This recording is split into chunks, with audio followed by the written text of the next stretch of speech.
There we go. This meeting is being recorded. Hello, everyone. Welcome to Sunday Salon, Chicago's 7th virtual reading for 2021. We resumed our readings online in January of this year to make up for lost time and also make sure that the 2020 writers we'd canceled got a chance to read. We're happy to say that we've done that and feel that now we can return to our former schedule of running a Sunday Salon event every other month.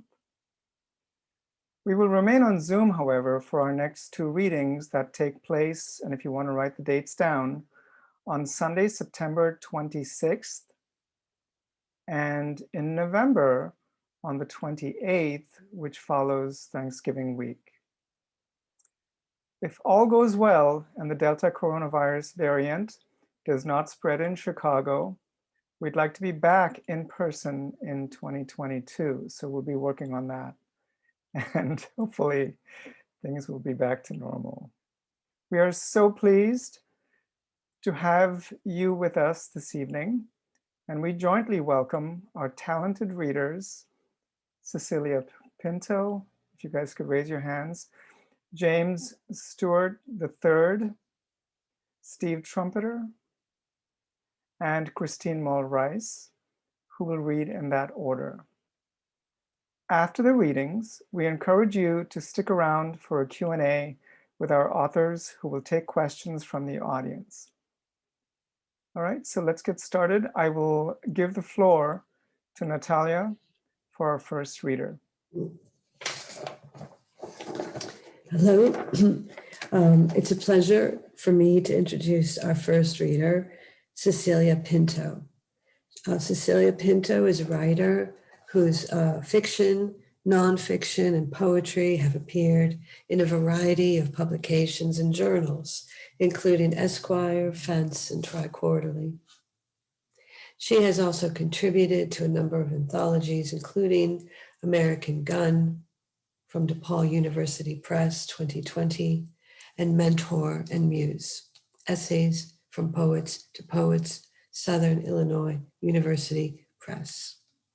In addition to publication, she has received various acknowledgments of her efforts, including nomination for a Pushcart Prize, a grant from the City of Chicago to work on a now completed novel, recognition as one of the Guild Literary Complex's 20 Writers to Watch, and an honorable mention in the Best American Essays series of 2014.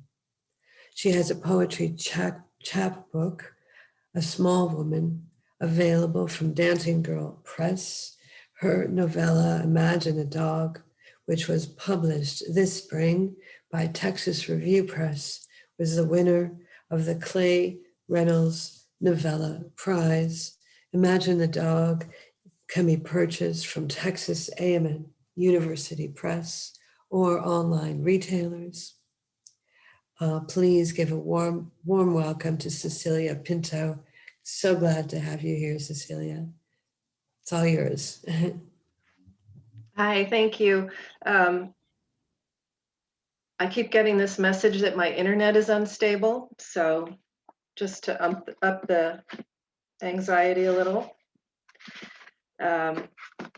We can hear you pretty well, though. Good. You're good, yeah.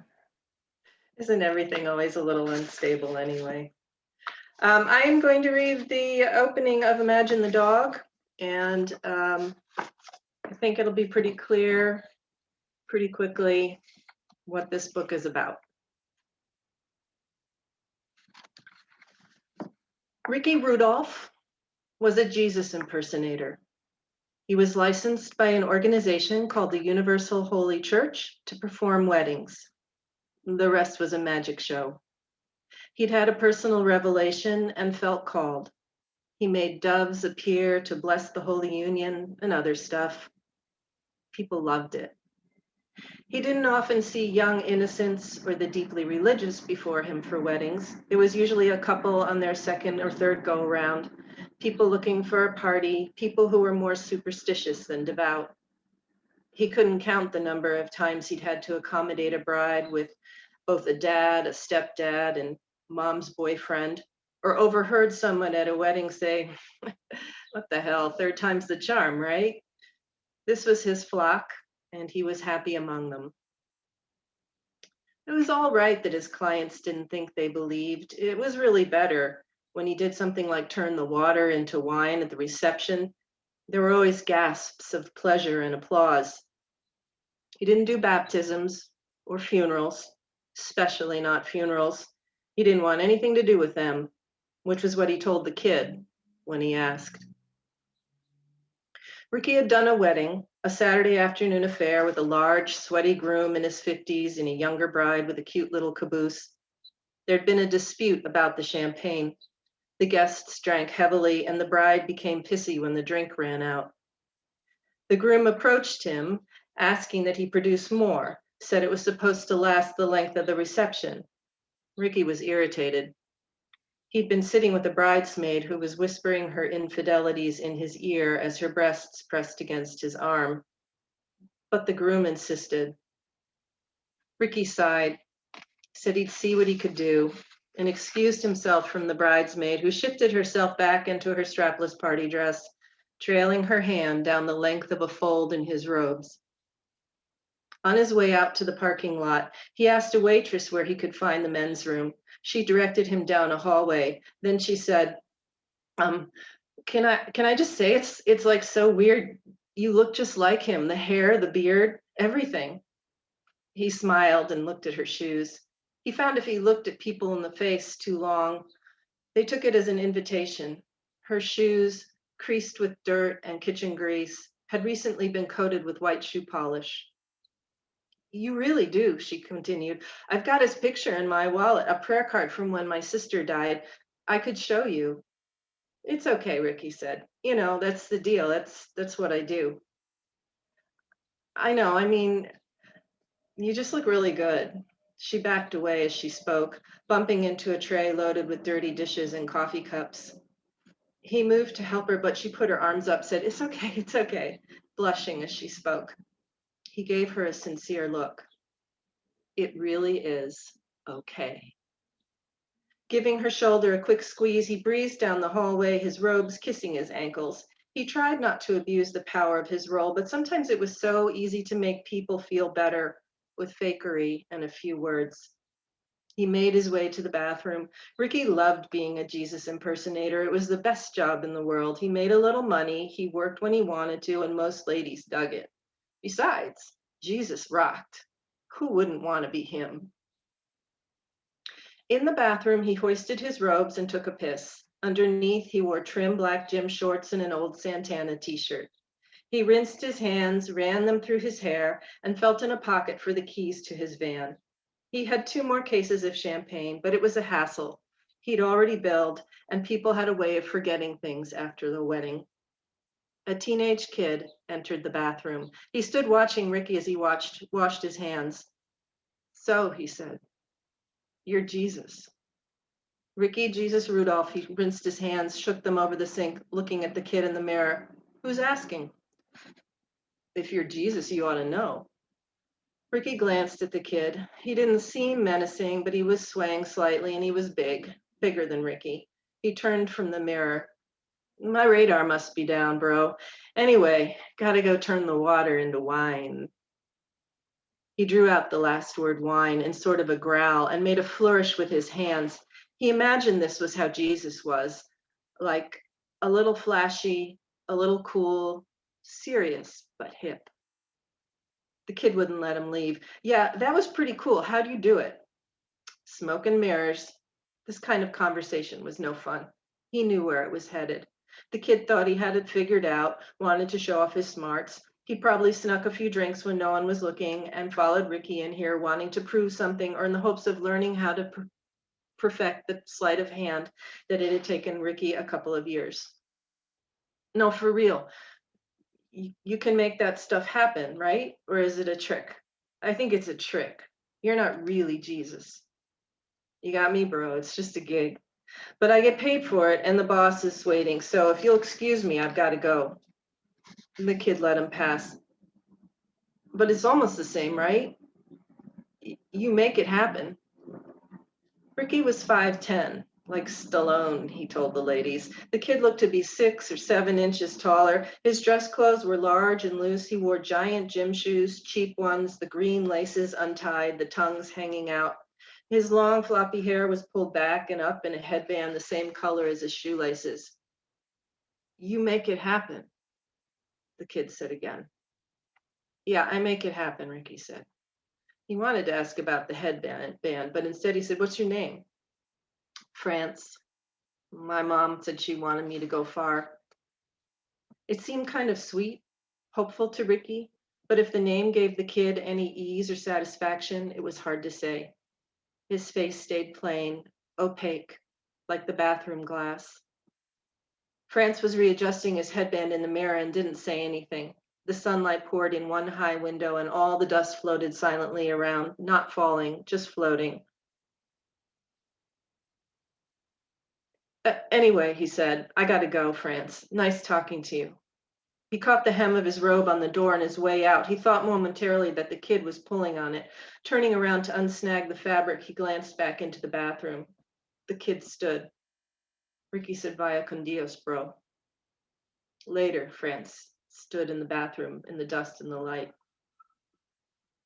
Ricky hurried out to the van. 15 minutes had passed since he'd spoken with the groom. He hoisted a case of champagne onto his hip, swearing because the box was dusty and smeared his robes. He purchased them at a store that sold priest's vestments, pretending he was shopping for an elderly pastor. They were expensive. He tried costume stores, but nothing was as good as the real thing. He slammed the back of the van shut. The kid startled him. He was standing on the other side of the door. He said, "Gotcha, didn't I?" Ricky shifted the box he was carrying. "Yeah, you did. Tell you what, give me a hand here, I'll show you a trick." He held out the case, but the kid didn't take it. Instead, France said, "My mom's sick." This had happened once or twice before. Someone in a wheelchair at a wedding had a few too many and ended up sobbing in his lap, asking for assistance, wanting a miracle. There was one troubling incident recently after which Ricky had considered giving up the job. He'd shaken hands with guests as they came through the receiving line. Minutes after he greeted a middle-aged woman, she began shouting that her arthritis was cured. She claimed to have been in great discomfort until she'd been touched by Ricky, and then the pain disappeared. Embarrassed, Ricky insisted that it was not because of him, but for the rest of the evening, people looked at him with special curiosity, and the woman thanked him profusely and proclaimed it a miracle. It seemed understandable that someone in a difficult situation might grasp at straws or at the hem of the robe of a fake Jesus. But he'd added a line to the brochure he gave prospective clients, clearly stating that he was in fact an impersonator and not capable of healing or redemption. Thanks.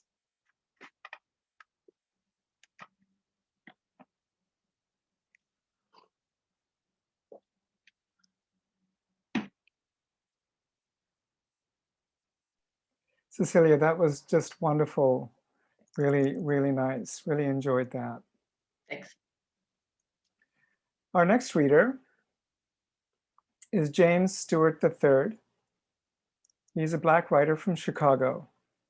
His short stories and essays have appeared in The Forge, 580 Split, Hawaii Pacific Review, Panjaris, Cleaver, and another Chicago magazine.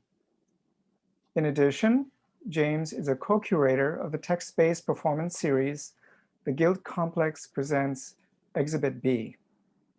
He earned an MFA from the School of the Art Institute of Chicago and an MA from North Central College.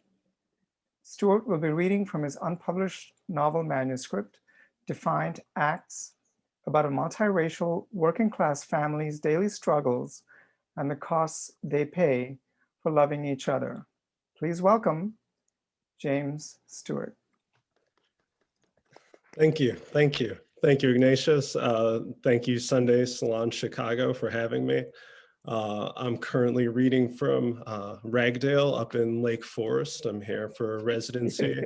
My own home doesn't have any wood paneling anywhere, I don't think. The section of my manuscript I'll be reading from today is called The Fourth. And so we're going to go back to 1992, way back when. They can't believe it. How hadn't Ma figured this out? On a large dessert table with all the run-of-the-mill offerings, pie, cake, some other pie, and a bunch of mush in a glass bowl, a plate stood separately. Jimmy and Mason knew all the ingredients. It was chocolate cake it was a chocolate cupcake with a small Reese's peanut butter cup in the middle. Chocolate cupcake and Reese's. The boys stood looking, unsure how to handle this properly, their hands fidgeting at their sides, fingers dancing anxiously, waiting on the command to take as many as possible, then promptly cram them into their mouths. But they know they can't do that. Well, Jimmy knows they can't do that. If we take the whole plate, nobody will miss it, says Mason. Ma would kill us, especially at these rich people's house, Jimmy replies. They're not rich. They have Sega and Super Nintendo. Nodding his head and rubbing his chin, Mason realizes that Jimmy has made a valid argument. Yeah, they're rich. Back to staring at the plate and wondering. Without another word between the two, they come to the same conclusion simultaneously, knowing in their hearts that they needed to have more than one of these cupcakes right now, and knowing Ma would tell them to just take one and then ask if you could have another later. They found a kind of sort of in-between solution. The boys take one, tear off the white baking cup, and jam the entire cupcake into their mouth where it's crushed by baby teeth and gums from the spots where they don't have their baby teeth anymore. They're still warm. The chocolate from the Reese's melting in with the chocolate from the cupcake, and it's good, so good. Then almost as soon as they began crushing the first one, they take a second. This one they can take some time with. The first one hardly counts, according to kid logic, since they ate it so fast. Still chomping, chocolate crammed into their cheeks and showing in the smiles they can't hold back, the boys proudly leave the dining room with a cupcake in hand. What have you two been eating? The boy's eyes widen. She knows they're up to something. They look at each other, mouths covered with chocolate, caught red-handed. Nothing, says Mason. Yup, nothing, echoes Jimmy, the chocolate spittle dripping out of the corner of his mouth. They lie, Mama. Connie pats Megan atop her head. She knows. She knew when they turned the corner. Something about their smiles and how they were talking together. They didn't even need to finish sentences with each other, or words for that matter. Sometimes the sounds they made were barely even audible to the adult ear, like they communicated on another frequency. Her second pair of boys.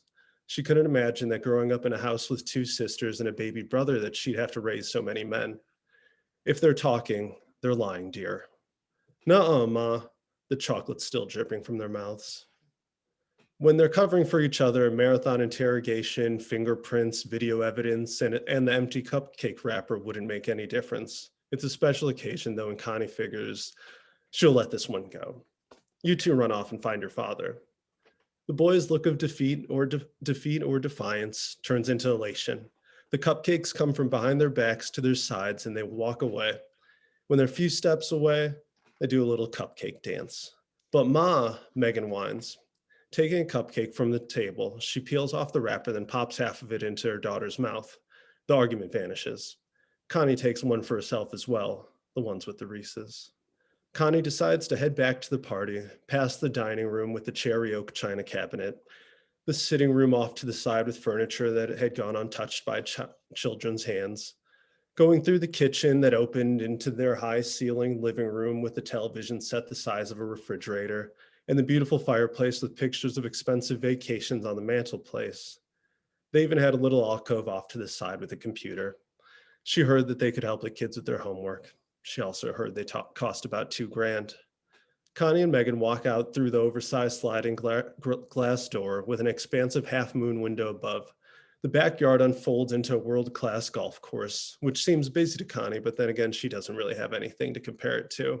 It doesn't take her long to find the boys again, and they're heading her way, running in between different clusters of ambivalent adults. Ma, is it time for fireworks yet? You said not until we could see fireflies, and we see them. Just barely. Tired of fielding the same question since 3 p.m., guessing the kids had already exhausted the reserve of sparklers, noisemakers, and snakes, she sends them back to her father. Right over there. Always easy to find here for obvious reasons. Running over, the boys know it's time. Dad can't say no. This is going to be the year I get to light off one of the big fireworks. Me too. You can't, you're too little. Am not. Ask Dad. The boys pull up to the group of polo-wearing white men that their black dad is standing in the middle of. Am I still too little for the big fireworks? The men chuckle and nudge each other with their elbows. Yes, you are, Mason. Told you. Maybe next year for you and your brother. Ha, you too. You're too little too. The host of this annual get-together saddles up to the group with a box of fireworks with enough ammunition to overthrow a tiny island nation. Here we go. Ran across the state line and picked these up a few weeks ago, says Jim's boss, Brian. Has to be a few $100 worth of fireworks, according to Jim. The guys in corporate make all the real money. All right then, Jim says, feigning excitement, clapping his large hands together the same way he'd clamp them around a ball for a rebound before starting a fast break. He needed a transition out of this conversation, and the fireworks gave him the perfect opportunity. All these guys were talking about was new cars they wanted to buy after their leases were up, having their kitchens redone, new TVs, a golf trip to Ireland, high property taxes, and their summer homes on the lake just over the border in southeast Wisconsin or southwest Michigan. Jim made sure to make the right noises at the right times, different verbal cues that are nothing but a pass to keep the conversation moving along. Uh-huh, yep, you don't say. I heard that's a good one. Yeah, saw something about that. He'd look around for Connie during these conversations, knowing she's dealing with the same thing. They'd briefly see each other and she'd scrunch up her mouth and raise her eyebrows. Well, la-ti-da. They're stuck here. Jim needs these guys to throw him some crumbs from the table, so he's here, or he's at some golf outing where they need a black guy with garage sale clubs. It's all the same. It's all the same stuff. So when Brian brings the fireworks, Jim reaches in and grabs some rockets sticking out. Let's get this party started. The group follows Jim's excitement and heads to the launching site that Brian's prepared, a piece of plywood so they don't scorch the grass and a PVC pipe launching tube. The rest of the party notices what's going on. The anticipation of the fireworks, something everyone's infected with. All right, we're about to get started, Brian declares to the crowd. Kids stop what they're doing to pay attention. Jim finds the boys off to the side alone together, cupcakes in each hand. He doesn't know if they should be eating that much sugar, especially Mason, but it's a holiday. They see him and wave, their excitement making them look like little maniacs. Connie is sitting on a step with Megan on her lap, away from the other clusters of women. Hell, Jim, why don't you start things off? Brian hands him the lighter. Why not?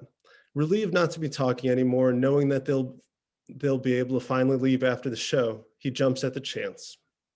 Even Megan has been swept up by the excitement. She's chasing fireflies and failing miserably. Connie watches the other women laugh over glasses of Chardonnay. Times like this that she really misses cigarettes. She doesn't have anything to talk to them about, and Jim's usually so good at these things that he makes up for them both.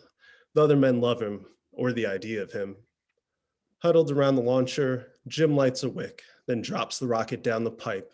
Fire in the hole, he yells, and the boys become men, and then the men become boys. Jim running away like he's in danger of getting tagged to it on the playground. Run, Dad, shout the boys as he heads their way. Megan has stopped chasing fireflies, distracted by everyone else. The firework thumps out of the launcher. A trail of sparks follow it before they fade, the rocket moving too fast to be seen. In this invisible time, still holding the crowd's attention with its potential, awaiting a magnificent display of color and sound that's oftentimes besides the point. Thank you.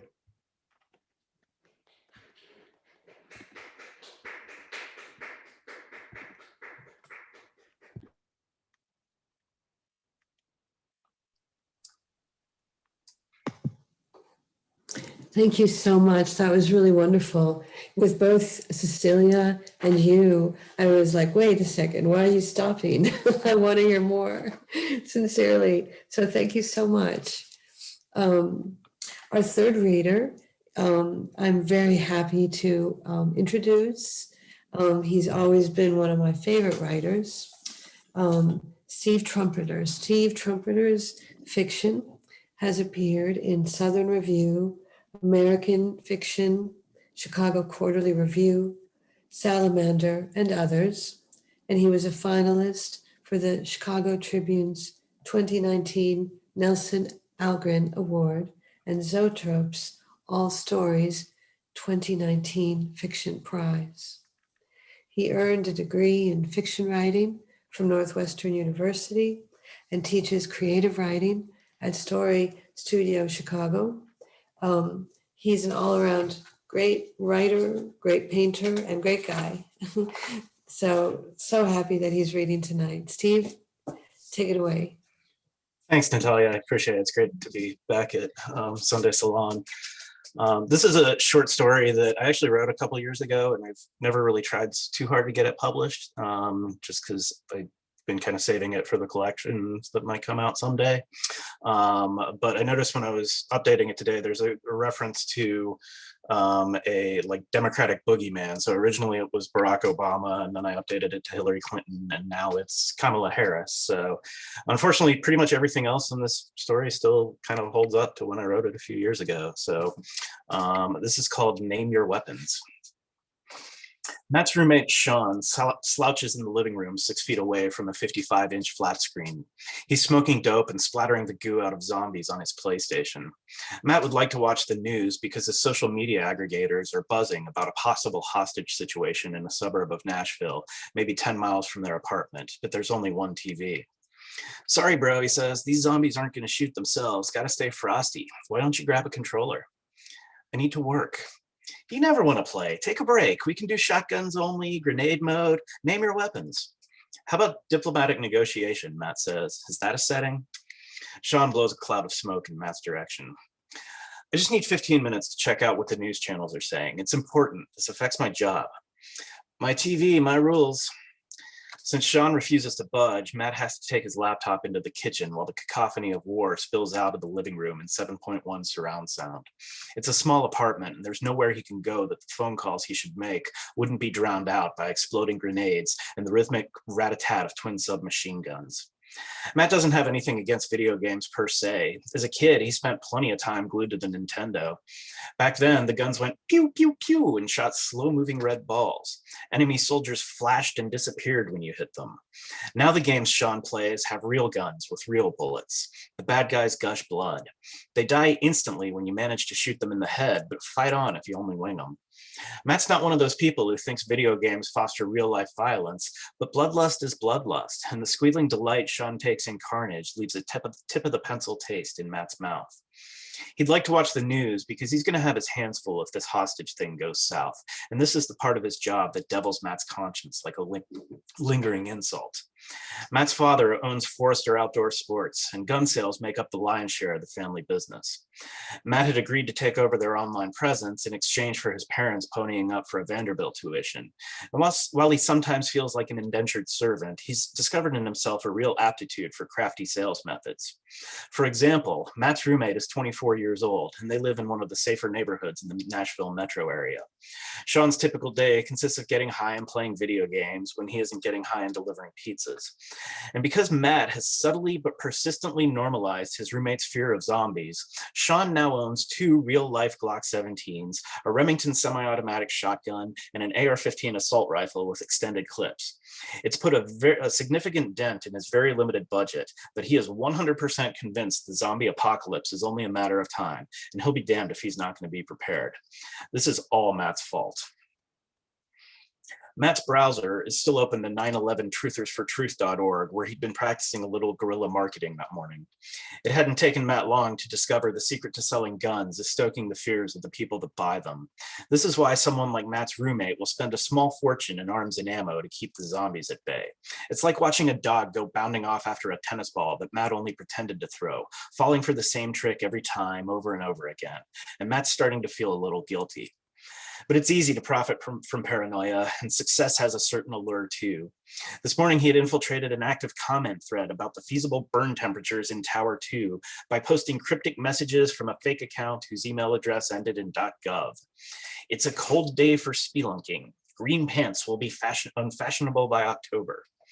That gets followed up with a line of gibberish hexadecimal that might look like an encryption code to someone who wants to see it that way.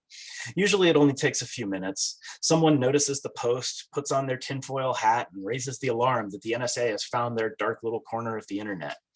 Another claims to have seen the same thing a few years back on another site, right after Katrina, when FEMA took over. A particularly agitated user called it from the get-go. It's the beginning of Kamala Harris's plan for the UN to establish their New World Order takeover of the American way. Matt is a poltergeist, slamming doors and rattling dishes. Once he'd gotten them spooked and jumpy, he'd logged on as Chemtrail Crusader 88 and casually mentioned the great deal he got on Forrester's website. Their weekly special has 556 ammo at 10% off, shipped right to your door in most states. Get it now before some activist circuit court judge says you can't. Then he had simply fired up the store's inventory application and watched the orders pile up. Now he closes the tab and checks the website of the local ABC affiliate. There's a banner headline about the hostage situation, but details are scant. He remembers driving Sean to Forrester Outdoor Sports after a Walking Dead marathon so he could pick up his first gun, a lightweight Glock 17. They went to the range to break it in, and Sean, who had never fired a weapon in his life, bought 100 rounds and spent them all in 10 minutes, missing the target by a country mile each time. Aim for the body, Matt said, but Sean was completely serious when he replied that headshots were the only way to take down a zombie for good, as if he had read it in the manual.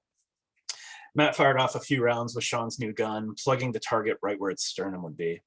Smart purchase, he said, this close to Oak Ridge, mark my words, we're going to be fighting off the first wave of them, and by God, we'll be ready when they come. He handed back the gun and wondered if a convenience store clerk tamps down the same pang of conscience when he sells cigarettes to a customer dragging an oxygen tank. When Matt logs off his laptop, he notices Sean has finally turned off the video game. It's 5 o'clock and time for his daily dose of a bong hit and back-to-back Simpsons reruns on Channel 12. But instead of cartoons, there's an aerial view of police in SWAT gear milling about outside a strip mall with a caption reading, "Breaking news, tragedy in Brentwood." Matt feels his stomach sink. Dude, Sean says, exhaling a cloud of pungent smoke, that's like 10 miles from here. Later that evening, Matt goes to the store where a larger than usual rush of customers is already stocking up on ammo by the boxful. In his office in the back, Matt's father is watching the security cameras. There are 24 windows splayed across 2 widescreen monitors. His favorite pastime is spotting the shoplifters that the 2 uniformed guards roaming the floor fail to notice. Matt sits at his own desk and waits for the database application to load up on a computer that's at least 2 generations behind. The hourglass spins and spins, and Matt suppresses an urge to pound his fists on the keyboard. The news channels have the facts now, and they're looping on the TV mounted in the corner above his father's desk. Today, Walter Ray Mizell posted his manifesto to Facebook and walked into an office rented out by the committee to re-elect Judge Candace McKinney. The judge was away, so whatever demons Mizell harbored, he exercised against 3 interns, McKinney's husband, and a FedEx driver who happened to be at the wrong place at the wrong time. Then he settled in behind a barricaded door and took potshots at the police until an FBI sharpshooter put a round through his frontal lobe. Matt's curious if he went by Walter Ray or if the media had just decided that using his middle name served their purposes. Sometimes TV news is better at Matt's job than he is. Matt's father doesn't turn away from the monitors to acknowledge his arrival. Busy tonight, he says. They must have moved up deer season, Matt says. Or maybe our kayak sale was more of a draw than we figured.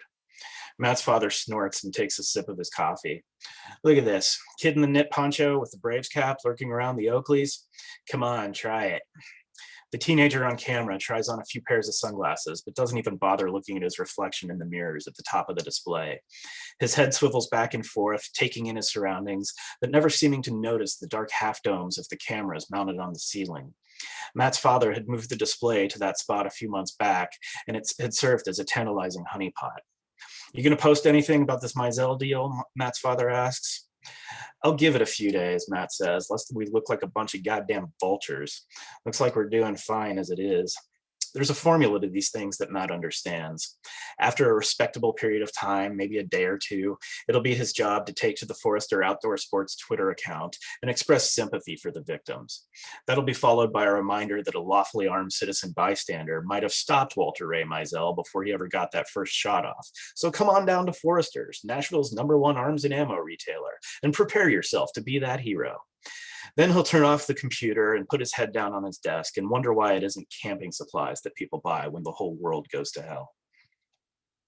He shakes the mouse on the desktop, making the pointer zoom back and forth spastically, as if that might rev up the database application. Do you not realize that you're sitting at that screen rooting for some kid to try to rob us, Matt says. I'm not rooting for it. I just know he's going to do it. You could always put the expensive sunglasses behind the counter and prevent the crime in the first place. Then they'll just find something else to steal. It's human nature. But the kid on the monitor puts the sunglasses back on the stand and slinks off toward the fishing gear. Matt's father mutters a curse. Don't worry about it, Matt says. It's a busy night. There's bound to be someone you can punish. What's crawled up your ass tonight? On the TV, a grizzly Chiron scrolls underneath helicopter images of the aftermath of human nature. Just another one of those days where I wish the zombie apocalypse would hurry up and get here, Matt says. The database finally loads with the Forester logo in the corner, a silhouette of pine trees with a man holding a hunting rifle in the crook of his arm following his dog. Hunting rifles barely account for a quarter of their total gun sales. He types Walter Ray Mizell into the customer name field and hits enter. He holds his breath as the hard disk grinds while the application searches. When Matt returns home, Sean doesn't appear to have moved from his nest in the middle of the living room. Apparently, there are no pizzas for him to deliver tonight. Instead, a ditchweed fog hovers in the air as digital chaos churns on the screen. Matt pushes a pizza box toward the center of the table, then sits down and watches. The first-person view scurries about, looking down the sights of a PP-7, perhaps an underpowered pistol for fighting off zombie hordes. Sean unloads bullet after bullet into the skulls of the lurching monsters until the crush of the undead becomes too thick. The camera pulls back as Sean's character succumbs to his injuries, and the zombies begin feasting on his still corpse. Damn it, he says, I needed one more grenade. He puts the controller down and begins packing a ball, offering it to Matt, who shakes his head. Bro, I'm gonna be a little short on the rent this month. How short, Matt says. Like $4. They cut my hours at Fratelli's this week. That's pretty much your whole share of the rent. I know, can you just front me? 2 weeks, that's it. I'll get you back, no problem. Matt cracks his knuckles against the heel of his other hand and sighs. I'll give you $250 for your PlayStation. He leans back and pictures the hamster wheel spinning in his roommate's head. When Sean counters with $300, Matt says, done. All right, Sean says, I'll get you that last hundo in a couple weeks. First of next month at the latest. He picks up the controller and starts a new game. What do you think you're doing, Matt asks. Gotta stay sharp, Sean says. Matt walks to the TV stand and yanks the game console from its nook.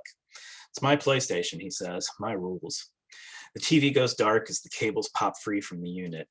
He walks to the window of their apartment, opens it up, and slings the PlayStation out. It shatters on the pavement 3 floors down, and then there's only the sound of Matt's roommate whimpering like a spanked puppy. Thanks. Oh, thank you so much. That's chilling. Yes. Wow. Okay. Well, I guess the theme of the night is tension here, and cliffhangers. So I'm Betsy. I'm going to introduce our final reader of the night, Christine Maul Rice. Her novel and story Swarm Theory was awarded an Independent Publisher Book Award, a National Indie Excellence Award, the Chicago Writers Association Book of the Year Award, and was included in Pink's Best Books of 2016 and Powell's Books Mid-Year Roundup, the Best Books of 2016 so far. She's been included in New Cities Lit 50, and one of the 30 writers to watch by the Chicago Guild Complex. And her stories and essays have been in numerous literary magazines such as Make, the Literary Review, The Rumpus, McSweeney's, Internet Tendency, Millions, Chicago Trib, and Detroit's Metro Times. And she is the founder and editor of Hypertext Magazine. Please welcome Christine. Thanks, Betsy. And thanks, Ignatius and Betsy and Natalia. I mean, I know how much time and dedication and hard work it takes to keep a reading series going month after month. And it's good for our creative souls. And otherwise, we're all better for it. So thanks for that. I just wanted to really quickly, because I have a shorter piece, I wanted to plug Hypertext latest issue. She's like, yeah, it's been a year. We're a true independent press. We've been publishing since 2010, and we're not affiliated with school or larger institutions. So any support is greatly needed. So the only thing you need to know about this instance collection, this essay, is that Laban, in addition to being a character in the Old Testament, is yogurt, and mojadra is lentil and bulgur and onion. It's like a wonderful thing, delightful dish. So that's it. This is titled Care and Maintenance of Precious Things. I am my mother's only child. Diabetes has turned her ankles into fleshy trunks, no tapering calves, the skin startlingly red, toenails the color of toasted milk, thick as bark. She used to make lubbin, bring the milk to a boil until it stuck to the pot's edge. She'd skim the caramel-colored frill with a spoon, feed it to me, claimed it would make me strong. I preferred it to the blinding white leaven. Even in the sticky summer heat, her feet are cold, and when I kneel to pull on her hospital socks, saved from numerous visits to the ER, my fingers leave impressions on her skin. My father left on their 25th wedding anniversary. It seemed especially cruel then, still does. Even before he disappeared, I felt compelled to fill a void in my mother I couldn't understand or identify.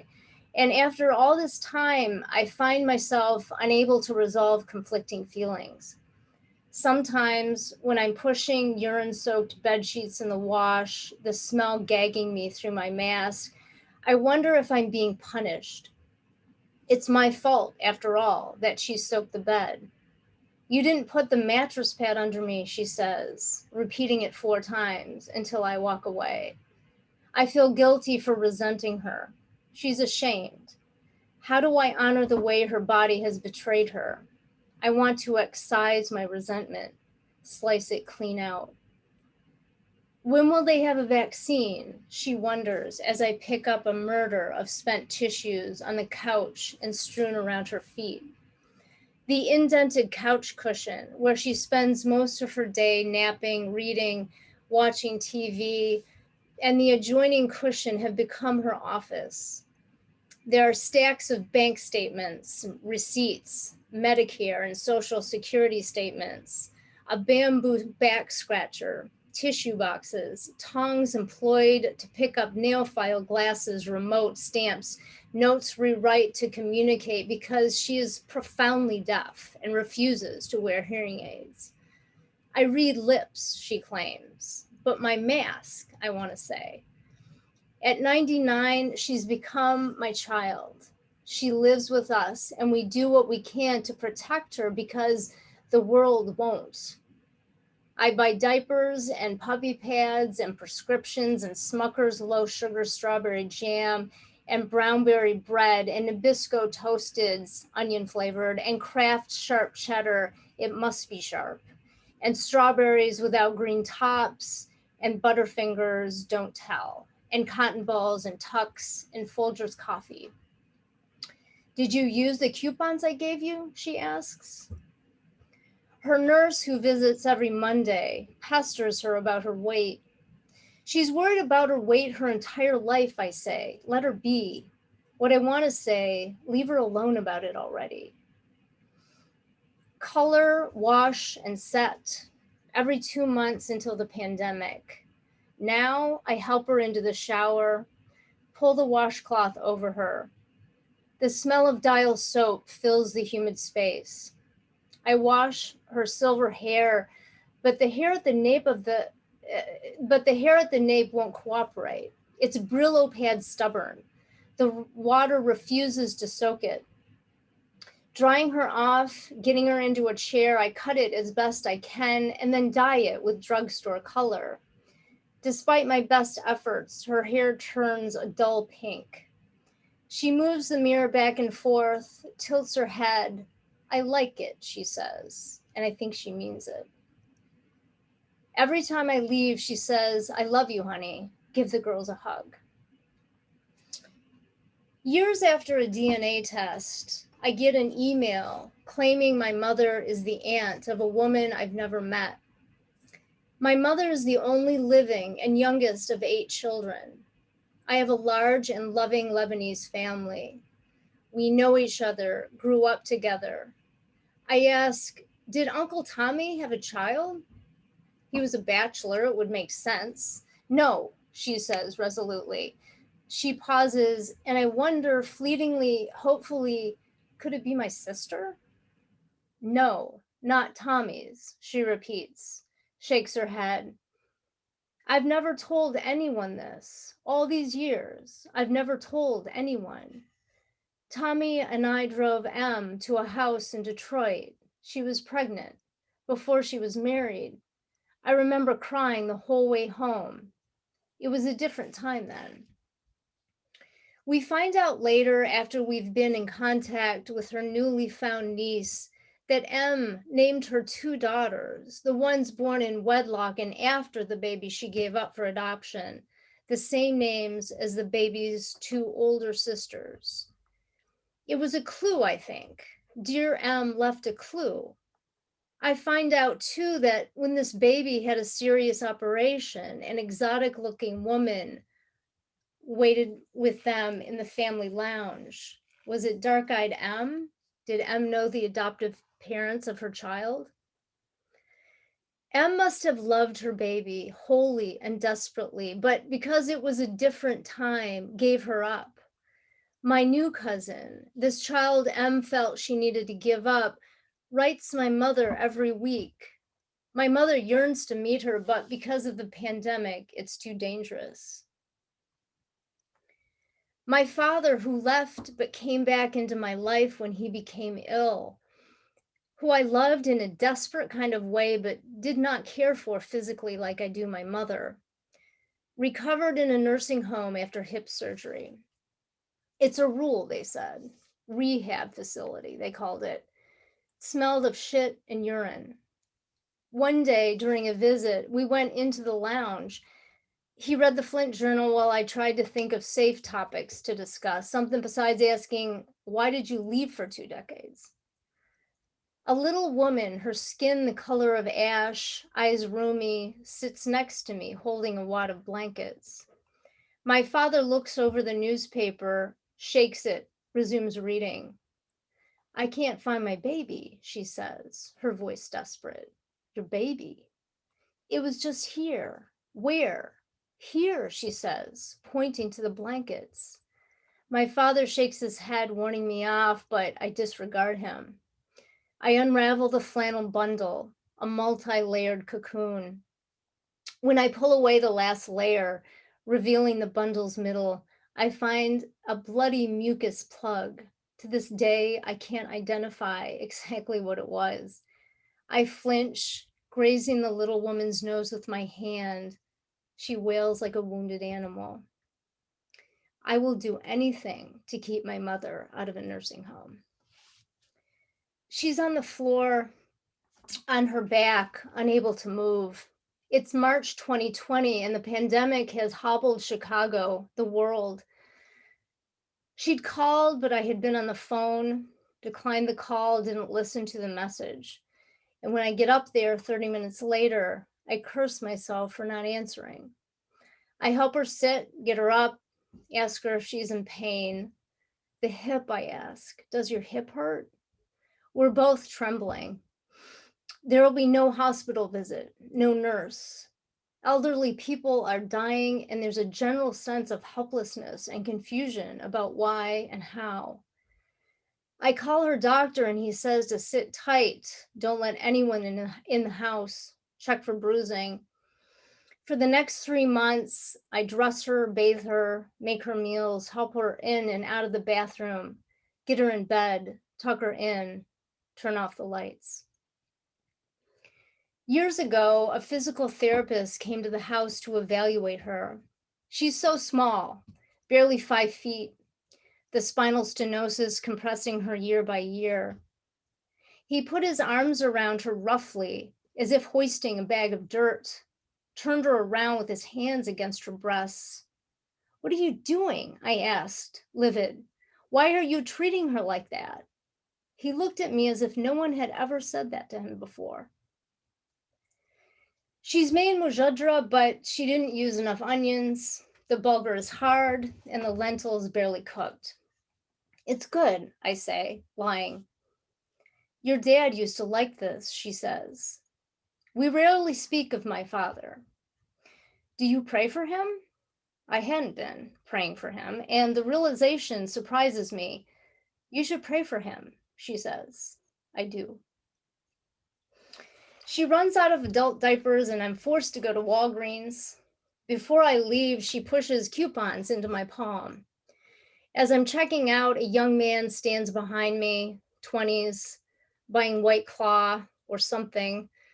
The cashier's having trouble with the multiple coupons I've supplied, the ones my mother insisted would work. They're expired, of course. I should have checked. And the cashier, bless her heart, is now looking at the weekly flyer. I know there's a coupon here somewhere, she says. The young man sighs, shifts from foot to foot. I want to slap him. After an interminable time, I say, never mind, it's okay. You sure? The cashier asks, eyeing me. Yeah, I say, as the line extends to the photo department. These diapers are expensive, just trying to save you a little money. She seems hurt. I return to my mother, produce the receipt like a child. My mother gets out her mini flashlight, reads the receipt. Didn't use the coupons, she says. After my father is kicked out of assisted living for dementia-related antics, including but not limited to walking into a freezing night barefoot in his pajamas and calling one of the men who captured him a fat fuck, he asks if he can live with live with me. Mom lives with us, I say, so you can't. I've forgotten why I left her, he says. Well, she hasn't, I say. The first time he left, I returned from my summer job to find her in our evening shadowed family room, curled into the couch. He left, she said. Where'd he go? I asked stupidly. He left me. He would return, then leave, return, leave, who knows how many times. Finally, he left for good. It must have been during this time that I glimpsed the future. It must have been during this time that I began holding my mother together. She's held me together too, of course, more than I can quantify. The lines blur. I acknowledge my limitations. Know it's impossible to soothe the desperately maintained aching parts, raw with hurt, hidden from view. Thanks. Wow. So moving, Christine. I love Mujadra. Who doesn't? Yeah. I know. I'll make you some. I'll drop it off. I love it. Thank you. You give us, what I love about this piece is you give us guilt and shame and caring and surprise too. So thank you. Thank you so much for that. And thank you, Cecilia, James, and Steve, for your wonderful work. Just really, really great stuff all around. Let's give a round of applause to our readers, everybody. So our Q&A is next. We hope that you can stick around for that. We would like to make it clear, of course, that the questions from the audience are posed to the authors and answered by the authors only regarding this evening's reading. So let us begin. I do have a question, but I'm going to leave it open to our audience if anyone has a question, the first question for our readers. Make sure you turn on your audio, of course.